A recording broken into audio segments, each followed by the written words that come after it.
आमच्या घरामध्ये कोण कुठल्या पक्षात आहे हे मला अजून कळालेलं नाही। आपल्या माध्यमातून आपण सविस्तर जर माहिती दिली तर आम्ही निश्चितपणाने तो प्रयत्न करू। मी तरी वडिलांचा वारसा चालवते।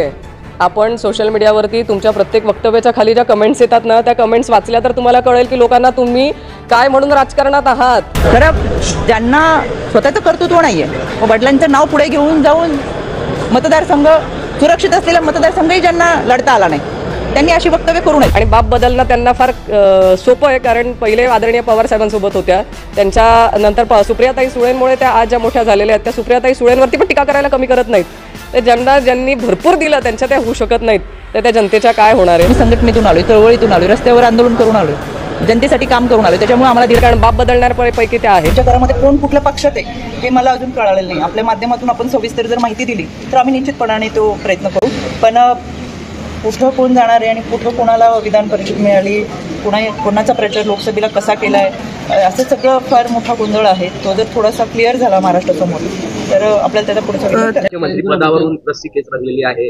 गिरीश महाजन म्हणतात की देवेंद्र फडणवीस मुख्यमंत्री होतील, तर अमोल मिटकर यांनी गणपती बाप्पाला साकडं घातलेलं आहे की अजित पवार मुख्यमंत्री व्हावे। प्रत्येक कार्यकर्ता काम करत असताना तो त्याच्या नेत्याचा एक आदर्श घेऊन राजकारणात आलेला असतो, तो सामाजिक कार्य करतो, राजकीय काम करत असतो आणि प्रत्येक कार्यकर्त्याला वाटतं की त्याचा नेता मोठा व्हावा। त्याच्यामुळे कार्यकर्ते म्हणून त्यांनी प्रत्येक जण अपेक्षा, गिरीशजी महाजन बोलले तरी ते त्यांच्या नेत्यांबद्दलची त्यांची अपेक्षा ती त्यांनी व्यक्त केली, कारण की त्यांनी कार्यकर्ता म्हणून काम करतात, आम्ही कार्यकर्ते म्हणून काम करतो। आम्हाला वाटतं आदरणीय दादा मुख्यमंत्री झाले पाहिजेत, याच्यामध्ये गैर असं काहीच नाहीये।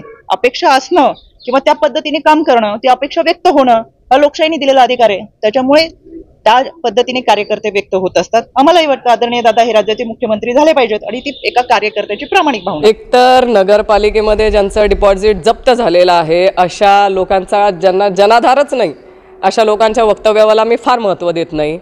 आणि ज्यांच्यावरती आदरणीय पवार साहेबांच्या उपकाराने ते आज पद भोगत आहेत, बाकी त्यांचं स्वतःचं कर्तृत्व काही नाही आहे, त्यांना पवार साहेबांनी दिलंय म्हणून ते आहेत। पण ज्या पवार साहेबांनी त्यांना एवढं दिलं त्या पवार साहेबांना पण त्या सोडून चालल्या गेल्यात, तशा लोकांना मला असं वाटतं फार महत्त्व देण्याची गरज नाही, कारण बाप बदलणाऱ्यापैकी त्या आहेत। आणि बाप बदलणं त्यांना फार सोपं आहे, कारण पहिले आदरणीय पवार साहेबांसोबत होत्या, त्यांच्या नंतर सुप्रियाताई सुळेंमुळे त्या आज ज्या मोठ्या झालेल्या आहेत, त्या सुप्रियाताई सुळेंवरती पण टीका करायला कमी करत नाहीत।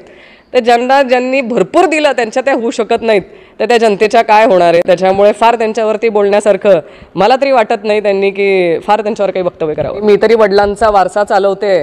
आपण सोशल मीडियावरती तुमच्या प्रत्येक वक्तव्याच्या खाली ज्या कमेंट्स येतात ना, त्या कमेंट्स वाचल्या तर तुम्हाला कळेल की लोकांना तुम्ही काय म्हणून राजकारणात आहात। हे जे लोक बोलतात ना, त्या एकदा कमेंट्स नक्की वाचा। त्या कमेंट्स ज्या येतात त्याच्यापेक्षा माझ्या वडिलांच्या वारशावरती मी काम करते याचा मला अभिमान आहे, आनंद आहे की माझ्या वडिलांचाच वारसा करून मी पुढे गेलेली आहे। पण त्या कमेंट्स तुम्ही नक्की वाचा, ज्या कमेंट्सवरती की खाली तुमच्या वक्तव्यावरती त्या येतात ना, त्या वाचा, नक्की तुम्हाला कळेल, तुमचं राजकारणातलं अस्तित्व तुम्हाला कळेल। आहे पण मला अभिमान आहे की मी अशा वडिलांच्या पोटी जन्माला आली की ज्यांचं नाव मी अभिमानाने सांगू शकते आणि नाव अभिमानाने सांगून त्या नावाने मी माझ्या आयुष्याची वाटचाल करू शकते। शेवटी त्याला कर्तृत्ववान वडील लागतात आणि ते वडील माझ्याकडे आहे, त्याचा मला अभिमान आहे। पण मला रुपालीताईंना एक सल्ला पण द्यायचा आहे की ताई, फक्त रोहिणी खडसेचा जप न करता माझ्या जळगाव जिल्ह्यातल्या ज्या अल्पवयीन मुलींवरती अत्याचाराच्या अनेक घटना घडलेल्या आहेत, त्या मुलींच्या कडे जाऊन त्यांच्या वरच्या अत्याचाराच्या बाबतीमध्ये आपण कारवाई करणं अपेक्षित आहे। राजकारण करण्यासाठी आपल्याकडे महिला आयोगाचं पद दिलेलं नाही, तर महिलांना न्याय देण्यासाठीचं हे पद आहे। तुम्हाला खडसेंशिवाय दुसरं काही दिसतच नाही, तुम्हाला खडसे नावाचा फोबिया झालेला दिसतोय।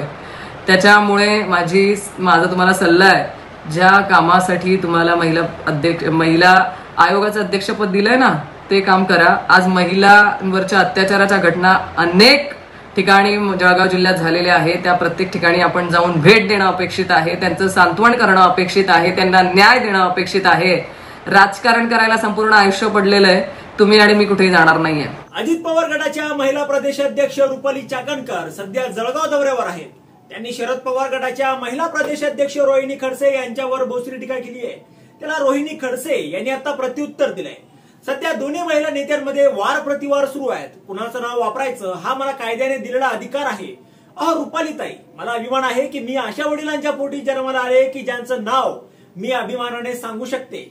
ताई नावाला कर्तृत्ववान वडील लागतात याचा मला सार्थ अभिमान आहे, अशा शब्दात रोहिणी खडसे यांनी रुपाली चाकणकर यांच्यावर पलटवार केलाय. तुम्ही जळगावात आलाय, फक्त रोहिणी खडसेंचा जप न करता महिला अत्याचाराच्या घटनेकडे लक्ष घाला. राजकारण करण्यासाठी महिला आयोगाचे पद तुमच्याकडे दिलेलं नाही, असं रोहिणी खडसे यांनी रुपाली चाकणकरांना सुनावलंय. महिलांना न्याय देण्यासाठी हे पद तुम्हाला दिलेलं आहे. जळगावात आल्यापासून तुम्हाला खडसेंशिवाय दुसरं काही दिसत नाहीये का? तुम्हाला खडसे नावाचा फोबिया झालाय. ज्या कामासाठी तुम्हाला महिला आयोगाचं पद दिलंय त्यालाच न्याय द्या, असं रोहिणी खडसे म्हणाल्या. राजकारण करायला आयुष्य पडलंय, भेटूया पुन्हा, असं रोहिणी खडसे म्हणाल्या. रुपाली चाकणकर यांनी काल रोहिणी खडसे यांच्यावर जबरी टीका केली होती. नावापुढे नवऱ्याचं नाव आणि आडनाव लावून मतदारसंघात फिरल्याशिवाय यांना कोणी ओळखतं का? तसंच वडिलांच्या नावावर का राजकारण करणाऱ्यांना आम्ही शून्य किंमत देतो, अशी टीका रुपाली चाकणकर यांनी रोहिणी खडसे यांच्यावर केली होती. आता दुसऱ्यांदा रोहिणी खडसे यांनी त्यांना प्रत्युत्तर दिलंय. तुमच्या नेहमीच्या वक्तव्याबाबत खाली येत असलेल्या कमेंट एकदा वाचा, मग तुम्हाला तुमचं अस्तित्व कळेल. ज्याचं नगरपालिकेत डिपॉझिट जप्त झालंय अशा लोकांचा जनाधिकार शिल्लक राहिलेला नाहीये. रुपाली चाकणकरांच्या वक्तव्याला मी फारशी किंमत देत नाही, असं रोहिणी खडसे काल म्हणाल्या होत्या. रुपाली चाकणकर या शरद पवार साहेबांच्या आशीर्वादाने सध्या पद भोगत आहेत. शरद पवार साहेबांच्या भरोश्यावर आतापर्यंत पद यांना मिळालेली आहेत, असं रोहिणी खडसे यांनी सुनावलंय. आता यावर तुम्हाला काय वाटतं? तुमचं मत कमेंट बॉक्समध्ये लिहायला अजिबात विसरू नका. व्हिडिओ आवडला असेल तर जास्तीत जास्त शेअर करा. आणि आतापर्यंत मराठी जनता आपण आपल्या या चॅनलला सबस्क्राईब जर केलेलं नसेल तर चॅनलला सबस्क्राईब करा.